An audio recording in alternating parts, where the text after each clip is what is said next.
Hello everyone, আসসালামু আলাইকুম। আশা করি আপনারা সবাই ভালো আছেন। Welcome back to my channel. আমিও আপনাদের দোয়া অনেক অনেক ভালো আছি। আজকে প্রায় অনেক দিন পর আমি আমার চ্যানেলে একটি ফ্যামিলি কিংবা ডেইলি ব্লগ শেয়ার করতে চাচ্ছি। প্রায় মোটামুটি বেশ কিছুদিন পরে আমি আজকে একটা ফ্যামিলি ব্লগ করছি। তো আজকে ব্লগটা সকাল থেকেই করলাম মূলত। তো আজকে সকালে আমার আম্মুর খুব নান রুটি খেতে ইচ্ছা করছিল। তাই আম্মু নান রুটি আনিয়েছে আম্মুর জন্য, বাট আমি নান রুটিটা আমার জন্য না, এটা আম্মু আর আব্বুর জন্য।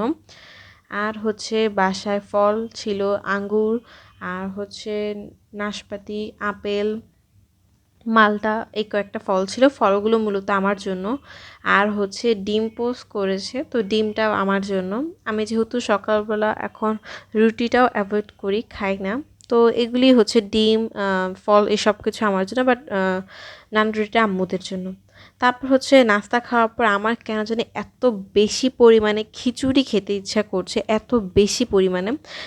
এত বৃষ্টি গেলে আমি আসলে কখনো খিচুড়ি খাই না, আমার পছন্দ না খিচুড়ি, মানে একদমই আমি ছোটোকাল থেকে খিচুড়ি লাইক করি না।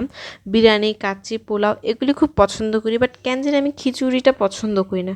তো কেন জানি আজকে এত বেশি খিচুড়ি খেতে ইচ্ছা করছিল, তাই আম্মুকে নাস্তা খাওয়ার পরে বলি, আম্মু একটু খিচুড়ি রান্না করে দাও তো, আমার অনেক খেতে ইচ্ছা করছে। আর আসলে যেহেতু আমি খাই না খিচুড়ি, তাই আমার জন্য মূলত বাসায় কেউ রান্নাই করে না খিচুড়ি। তো আম্মুকে বলার পর আম্মু খুশি হয়ে গেল, কারণ আম্মু মোটামুটি তাও একটু খিচুড়ি খায়, বাট আমি খাই না। তো আম্মুর সাথে সাথে মানে খিচুড়ি রান্না করার জন্য বসিয়ে দিলে চুলায়। তো মাত্র দেখতে পারলেন আম্মু ঝোল, যেটা মানে পানি টানি বলে, সব কিছু দিয়ে দিয়েছে, এখনও রান্নাটা কমপ্লিট হয়নি। আর গরু মাংস রান্না করেছে আম্মু। আসলে আমার আব্বু, যেহেতু আমি একটু লেটে বলেছি, তাই রান্না করতে করতে প্রায় 2টা বেশি বাজে, প্রায় 2:45 বেজে গিয়েছে। আর আমার আব্বু একদম কারেক্ট 2টার দিকে ভাত খাবে, একদম কারেক্ট, মানে একটু লেট করে আমার আব্বু কখনোই ভাত খায় না, একদম কারেক্ট 2টার দিকেই খেতে হয় আমার আব্বুর ভাত। তো আমার আব্বু মাত্র আম্মু রান্না করে এনে রেখেছে, এই গরম গরম এগুলি খাওয়া শুরু করে দিয়েছে আব্বু। বাট আমি আম্মুর জন্য এখন অপেক্ষা করছি, যেহেতু আমি গরু মাংসটাও একটু কম খাবো, তাই আম্মু আমার জন্য আবার একটু মাছ রান্না করেছে, ভাডা মাছ যেটাকে বলে, ওইটা রান্না করেছে, এবং চিংড়ি মাছ ভাজি করে দিয়েছে আম্মু আমার জন্য। আর অল্প একটু তো গরু মাংস খাবোই খিচুড়ির সাথে, দেখতে পাচ্ছেন আব্বু মাংস নিচ্ছে। আসলে তাদের কারোই মাংস খাওয়া ঠিক না, যেহেতু দুজনে প্রেশারের রোগী, বাট তবু আব্বু মাংস অনেকগুলো নিয়ে নিছে। আল্লাহ জানে কি প্রেশারের কি অবস্থা করে। আসলে অনেক মজা হয়েছিল দিনে খিচুড়িটা। তো আমি আম্মুর জন্য অপেক্ষা করতেছিলাম, বাট খিচুড়ির স্মেলটা এত সুন্দর লাগতেছিল, মানে খেতে ইচ্ছা করছিল। পরে আমাদের উপরে একটা আন্টি, উনি গত পরশুদিন আসলে আম্মুকে কিছু একটা দিয়ে গিয়েছিল দেওয়ার জন্য। তো আম্মু ওনাদের বাসায় অল্প একটু মাংস আর খিচুড়ি দিয়ে আসতে বললো। তো আমি আর আম্মু খেলাম। খিচুড়ি খাওয়ার পর আসলে অনেক দিন ধরে আমরা একটু বাইরে যাব ভাবছি, বাট যাচ্ছি না। একটা আপুর বাসায় যাওয়ার কথা, নতুন বাবু হয়েছে, ওকে দেখার জন্য। তো যাওয়ার আগে দেখতে পেলাম আমি রেডি হওয়ার পর আকাশটা এত সুন্দরভাবে মেঘগুলো রয়েছে, তাই ভাবলাম অল্প একটু ভিডিও করে নিই। মেঘগুলো অনেক দেখতে সুন্দর লাগছে। আসলে আমাদের এই মাসে অনেকগুলো মানুষকে দেখতে যাওয়ার কথা, মানে অনেকের বাসায় যাওয়ার কথা। আমার খুবই ক্লোজ একটা আপু, মানে ওরও বাবু হয়েছে, ওকে দেখতে যাওয়া। বাট আজকে যে আপুটাকে দেখতে যাওয়া, বা মানে যার বাবুকে দেখতে যাচ্ছি, আসলে তাকে বাবু দেখার জন্য উদ্দেশ্যটা ছিল না। ওইখানে আমার একটা জরুরি কাজ ছিল, তার জন্য ওদিকে গেলাম, মানে ওই আপুদের বাসা যেখানে, ওইখানে গেলাম। তো যেহেতু ভাবলাম গিয়েছি, তো তার বাবুটাকেও দেখে আসি। তো আরেকটা আপুর বাবু আছে, তো ওকেও দেখতে যেতে হবে। বাট আম্মু একটু অসুস্থ, এই জন্য আরও 2-3 দিন পর হয়তো যেতে পারি, বা আরও 3-4 দিন পর যেতে পারি, বা কালকেও হয়তো চলে যেতে পারি ওই আপু বাবু দেখার জন্য। আমাদের এই মাসে প্রায় নভেম্বর আর অক্টোবর, এই 2টা মাস মিলে আমাদের এত বেশি পরিমাণে এরকম বাবুদের দেখতে যাওয়ার জন্য, মানে সবই আমাদের খুবই মানে কাছের ফ্রেন্ড, আম্মুর ফ্রেন্ড, আমার খুব কাছে কাছে মানুষ। তো সবাইকে আসলে দেখতে যাওয়াটা মানে হয়ে গিয়েছে। এটা সত্যি কথা, মানে এত বেশি সবাই এই পরিমাণে আমাদের ফোন দিচ্ছে, প্রত্যেকটা দিন 1-2টা করে ফোন আসতেছে আর বলতেছে দেখতে আসার জন্য বাবুদেরকে। তো ইনশাল্লাহ একজন একজন করে দেখা শুরু করতেছি বাবু।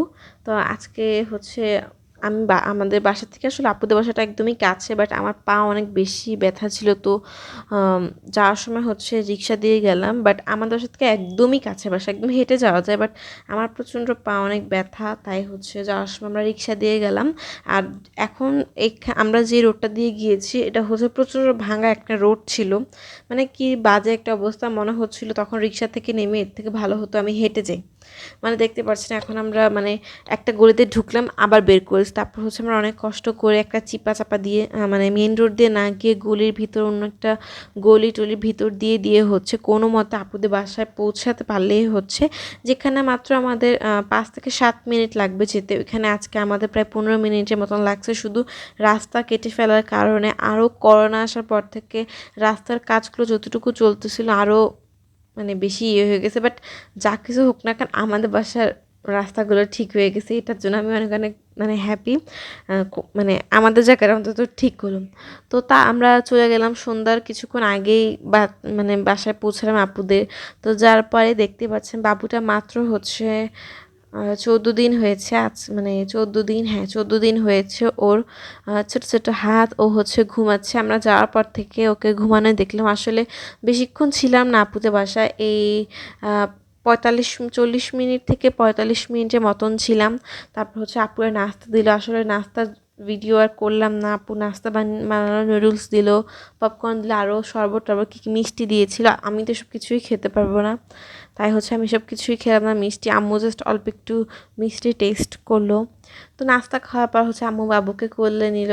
আসলে আমিও একবার কোলে নিয়েছি, বাট ও অনেক বেশি, ওর ওয়েটটা কম, বাবুর অনেক বেশি শুকনা এখনও। তো আমার ভয় লাগে যদি আমার কোল থেকে পড়ে যায় কিংবা হচ্ছে বাই চান্স ব্যথা পায়, তার জন্য হচ্ছে আমি বেশি একটা কোলে নিয়ে ও আম্মুর কোলে রেখে ওকে হচ্ছে অল্প একটু ভিডিও করে নিচ্ছি। বাট ও একটু জাগনা থাকলে বেশি ভালো হতো, মানে চোখগুলো একটু দেখতে পারতাম। বাট অনেক ছোট ছোট হাত, যখনই আমি ওর হাত ধরছি দেখতে পাচ্ছি মানে এক একটার পর এক একটা আমার হাতটা মানে মানে ধরতে দিচ্ছে না আমাকে, কেন জানি মানে ও মনে হচ্ছে বড় মানুষদের মতন, ঠিক আমরা যেরকম কাউকে টাচ করলে সে বিরক্ত ফিল করলে হাতটা সরিয়ে ফেলে, ঠিক ওই বাবুটা আমি যখন 2বার ধরলাম তাকে, ও আমার হাতটার থেকে ওর হাতটা সরিয়ে ফেলে। পরে আমি বুঝতে পারলাম যে সে হয়তো ভাল লাগছে না, তাই আর ধরল না। পরে হচ্ছে যেহেতু নতুন বাবুদের দেখলে হচ্ছে ওদের কিছু গিফট করা লাগে, না হলে হচ্ছে তারা অভাগা হয়ে যায়, এটা বলে আম্মু সবসময়। তা আম্মু বাবুকে ছোট্ট কিছু গিফট করলো। আসলে আমরা যেহেতু হুট করে গিয়েছি তাই ওর জন্য কিছু কিনে নিয়ে যাওয়া হয়নি, তাই আম্মু জাস্ট ওকে ছোট্ট একটা গিফট করলো পরে কিনে নেওয়ার জন্য। তো এবার হচ্ছে আমি আমার হাতের উপর ওর হাতটা দিয়ে অল্প একটু ট্রাই করছিলাম একটু ধরে রাখার জন্য, বাট ও এরকমভাবেই ধরছিল না আমার হাত। পরে বাই চান্স কীভাবে জানি আমার একটা আঙ্গুল খুব টাইট করে ধরেছে। আমার বাম হাত, সরি ডান হাতের আঙ্গুলটা খুব টাইটভাবে ধরেছিল ও। তখন আমি একটা ছবি তুলেছিলাম, সেই ছবিটি আমি শেয়ার করলাম আপনাদের সাথে, দেখতে পাচ্ছেন। তারপর হচ্ছে এই আঙ্গুলটা ছেড়ে আবার লাস্ট যে আঙ্গুলটা থাকে আমাদের হাতের, লাস্ট আঙ্গুলটা একদম টাইট করে ধরে ছিল মুটের মধ্যে, একদম ওর মুটের মধ্যে। আর আম্মু যখন টাকা দিচ্ছিল ও একদমই টাকাটা নিচ্ছিল না। তো আমরা নাস্তা টাস্তা করে সন্ধ্যা আজানের কিছুক্ষণ পরে চলে আসলাম বাসায়। বাসায় আসার পর হচ্ছে অরু আর আভার আম্মু, আন্টিকে তো আপনারা সবাই আগে থেকে চিনেন। আন্টি আসলে নিজেই মেকআপ করতে পারে, বাট ওই যে বলে না মানুষ মানে ওনার কাছে মেকআপ করতে একটু ভালো লাগে, তো আন্টি হঠাৎ করে একটু মেকআপ করতে ইচ্ছা করছিল আমার কাছে। তো আন্টি আসলো, তো আন্টিকে আমি অল্প একটু সাজিয়ে দিলাম। তো সাজানোর টাইমে আসলে ভিডিও করাটা উচিত ছিল, বাট তখন ওরকম পরিস্থিতি ছিল না করার মতো, মানে আমিও বাইরে থেকে এসেছি আর আন্টিও যেহেতু ফার্স্ট, তো করিনি। এমনি হচ্ছে আন্টির লাস্ট ফাইনাল লুকটা আপনাদের সাথে শেয়ার করলাম। তো আশা করি সবার আমার আজকের এই ফ্যামিলি ব্লগ কিংবা ডেলি ব্লগটি ভালো লেগেছে। যদি আমার এই ব্লগটি আপনাদের ভালো লেগে থাকে অবশ্যই আমার চ্যানেলটি সাবস্ক্রাইব করবেন, পাশে থাকা বেল আইকনটি প্রেস করবেন, ফ্যামিলি ফ্রেন্ড সবার সাথে শেয়ার করবেন এবং অবশ্যই আমার ইউটিউব চ্যানেলটি সাবস্ক্রাইব করে পাশে থাকা বেল আইকনটি প্রেস করে রাখবেন। সবাই ভালো থাকবেন, সুস্থ থাকবেন এবং অবশ্যই সেফ থাকবেন, কারণ করোনা আবার অনেক বেশি বেড়ে যাচ্ছে, প্রচণ্ড পরিমাণে বাড়ছে। তো সবাই ভালো থাকবেন, সুস্থ থাকবেন। আসসালামু আলাইকুম।